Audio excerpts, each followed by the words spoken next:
আপনার দাঁতে কি পোকা হয়ে গেছে আর দাঁত ফাঁকা হয়ে যাচ্ছে? চিন্তার কিছু নেই। আজ আমি আপনাদের বলবো কয়েকটি প্রাকৃতিক উপায় যা দাঁতকে করবে মজবুত ও সুস্থ। নাম্বার 1 হলো লবঙ্গ। খাওয়া শেষ করে একটি লবঙ্গ চিবান। লবঙ্গের মধ্যে এমন উপাদান আছে যা ক্যাভিটি ও দাঁতের ব্যাকটেরিয়া দূর করে, দাঁতের ব্যথা ও ঠান্ডা গরম সংবেদন থেকেও মুক্তি দেয়। নাম্বার 2 হলো পেয়ারার পাতা। শুনতে অবাক লাগলেও পেয়ারার পাতায় আছে শক্তিশালী অ্যান্টিব্যাকটেরিয়াল গুণ।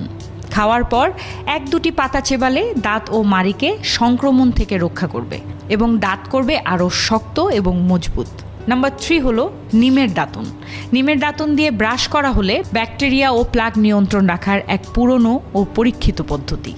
নাম্বার 4 হলো কচকচে সবজি বা ফল, যেমন গাজর বা আপেলের মতো সবজি বা ফল চেবানো দাঁতের জন্য প্রাকৃতিক স্কার্বের মতো কাজ করে। এগুলো প্লাগ ও খাবারের বাকি অংশ পরিষ্কার করে, একেবারে ন্যাচারাল টুথপেস্টের মতো কাজ করে।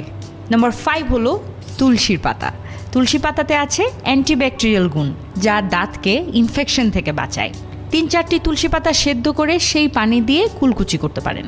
তুলসী পাতা প্রাকৃতিক মাউথওয়াশের মতো কাজ করবে এবং দাঁতকে রাখবে সুস্থ। এই ঘরোয়া টিপসগুলো নিজের ডেইলি রুটিনে নিন আর দাঁতকে রাখুন সব সময়ের জন্য শক্তিশালী ও হেলদি। আপনার আশেপাশের বন্ধুরা যারাই দাঁতের সমস্যায় ভুগছেন, এই রিলটি তাদের সাথে শেয়ার করতে পারেন।